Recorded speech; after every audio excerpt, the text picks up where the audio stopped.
Ang Canada ay naghahanda ng depensa para sa isang ganap na digmaan laban kay Trump at tinututukan ng pinakamasamang senaryo, presyur na pang-ekonomiya, pagputol ng kalakalan at posibleng krisis militar sa Arctic at pinakamahabang land border.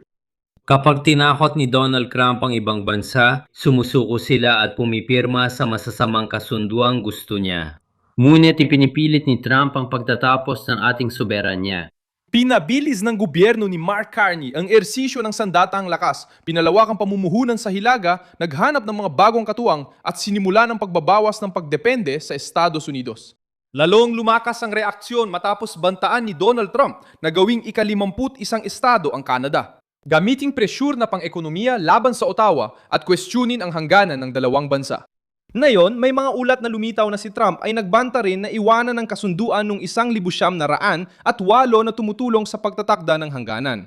Kahit walang pampublikong utos ng pananakop, sinimulan ng mga politikong Canadian na ituring ang retorika bilang isang tunay na panganib. Kabilang sa plano, pagpapatrolya sa libu-libong kilometro ng yelo, dagdag na gasto sa radar at jet fighter at international na bangko para pundohan ang industriyang militar. Ano ang pakay ni Trump sa pag-atake sa soberanya ng Canada sa labas ng direktang kontrol ng Washington?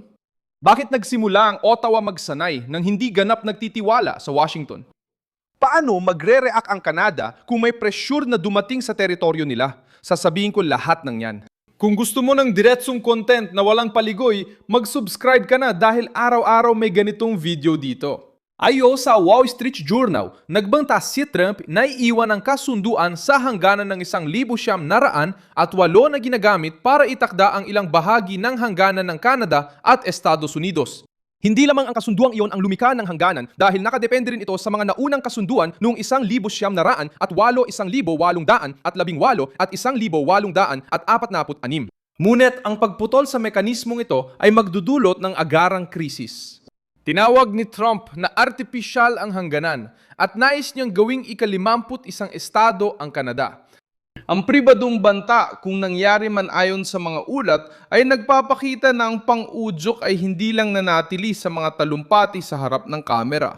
Sinabi ni Charlie Angus, dating mambabatas ng Bagong Demokratikong Partido, na hinarap ng Canada ang isang seryosong banta sa soberanya at kailangang manatili mapagbantay palagi. Ayon kay Angus, ang pagkwestiyon sa hangganan ay magbibigay daan sa mga provokasyon. Inakusahan din niya ang administrasyon ni Trump ng paggamit ng droga, terorismo at krimen sa hilagang hangganan bilang mga pampulitikang dahilan laban sa Canada. Pero ang ipinapataw sa atin ni Trump ay ang pagtatapos ng ating pambansang soberanya. Lalong tumindi ang paratang dahil totoong pinilit ng mga opisyal ng Amerika ang Ottawa tungkol sa kontrol sa migrasyon, pagpupuslit ng fentanyl at seguridad sa hangganan. Ang sobrang layo ng hilagang hangganan at ang kakulangan ng kooperasyon mula sa mga naunang federal na administrasyon ay nagtutulak pa rin sa marahas na krimen. Nakatutok kami ngayon at tinatawag ang mga puwersa ng seguridad ng Estado at lokal sa rehiyon. Pero ang dapat talagang kumilos ay ang Canada dahil sila ang gumagawa at nagpapadala dito. Hindi ko natatalakayin kung dapat silang gawing ika-51 estado pero katuwang natin sila sa hilaga. Higit 300 kilala o hinihinalang terorista ang ilegal na pumasok sa bansa nitong nakaraang taon. Hindi lang sila mga ilegal na tumawid, kundi mga terorista. 85 sa kanila ay dumaan sa hilagang hangganan. Noong Hulyo 1, 2026, tumanggi ang gobyerno ng Estados Unidos na palawigin ang kasunduan ng Estados Unidos, Mexico at Canada na nagbukas ng 10 taong panahon na posibleng magdulot ng pagtatapos ng kasunduan kung walang bagong negosasyon. Umabot sa $1.6 trilyon ang taunang kalakalan ng tatlong bansa at labis na umaasa ang Canada sa merkado ng Amerika, isang pag-asa na nais bawasan ni Carnegie. Para sa Ottawa, ang pakikipagnegosasyon sa Washington ay paraan para hindi magamit ang ekonomiya ng Canada sa pampulitikang pagpapasakop. Pati militar, naghahanda na rin mula Enero hanggang Abril 2026. Humigit kumulang 1,300 sundalong Canadian ang lumahok sa pinakamalaking operasyon ng bansa sa Arktiko mula noong 2007.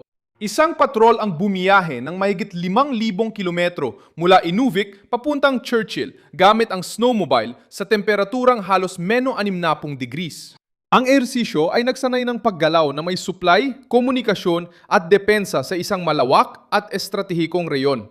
Layunin nito ay tumugon sa banta mula sa Rusya at China. Nag-iba ang sitwasyon matapos magsalita si Trump tungkol sa pag-aneksa sa Canada, pagkontrol sa Greenland at pagbawas ng mga pangako sa Organisasyon ng Kasunduan sa Hilagang Atlantiko. Ang Canada ay umaasa pa rin sa Estados Unidos para sa mga radar, intelihensya at depensa sa himpapawid sa pamamagitan ng North American Aerospace Defense Command. Plano ng gobyerno na mamuhunan ng 87 bilyong dolyar ng Canada sa loob ng 20 taon para sa modernisasyon ng sistema at seguridad ng Artiko. Sinusuri rin ng Ottawa ang pagbili ng 88 F-35 na fighter jet at pinag-aaralan ng pagbawas ng partisipasyon ng Amerika gamit ang mga Gripen na eroplano na gawa ng Sweden. Kasama sa usapan ang mga pyesa, maintenance, mga programa at pahintulot sa paggamit.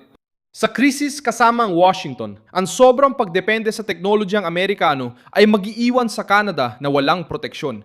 Tumindi ang tensyon ng sinuspinde ng Pentagon ang partisipasyon nila sa permanenteng pinagsamaang Konseho ng Depensa na itinatag noong 1,900 na tapat na po. Inakusahan ng Washington ang Canada na kulang sa gastos at inaantala ang mga desisyong militar. Minamaliit ni Carney ang epekto nito sa kooperasyong panghimpapawid, ngunit ipinakita ng suspensyon na bumaba na ang tiwala ng dalawang panig. Nananawagan ang Estados Unidos ng mas mataas na gastos habang nag-aalala ang Canada na ang mga pinagsasaluhang sistema ay maaari ring maging pinagmumulan ng panggigipit. Sinimulang sabihin ni Mark Carney na ang dating espesyal na ugnayan sa Estados Unidos ay naging isang kahinaan. Noong Abril 2026, sinabi ng punong ministro na kailangan ng Canada na muling kunin ang kontrol sa sariling kinabukasan at palakasin ang kanilang kakayahang maging independyente. Pinalawak ng gobyerno ang kasunduan sa Europa at dinala ang panukala sa pagpupulo ng Organisasyon ng Kasunduan sa Hilagang Atlantiko sa Ankara. Ang panukala para sa bagong pandaigdigang bangko ng depensa. Siyam na bansa ang unang sumali sa Bangko ng Depensa, Seguridad at Resiliensya: Canada, Albania, Belika, Gresya, Letonia, Luxemburgo, Rumanya, Turkiya at Ukraine. Layunin ng institusyon na makalikom ng 100 bilyong libra esterlinang katumbas ng 134 na bilyong dolyar para pundohan ang pabrika, kagamitan at proyektong militar.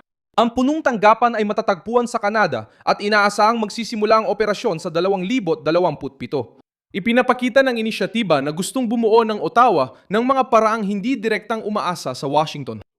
Mas naging mahalaga ang presyur ng Canada sa pagpupulo ng Organisasyon ng Kasunduan sa Hilagang Atlantiko sa Ankara.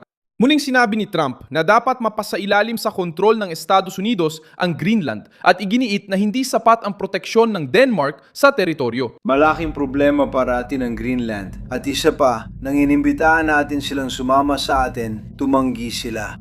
Ayaw nila makasama noon pero lagi naman tayo nandyan para sa kanila. Gumastos tayo ng higit $1 trillion sa maikling panahon para protektahan ang mga bansa nito laban sa Russia kahit wala namang direktang kinalaman sa atin. May karagatan tayo pero pang matagalan yon at hindi nila tayo trinato ng maayos. Naiintindihan ba ni Mark? Mahalaga ang Greenland sa Zeeman University pero hindi sa Denmark.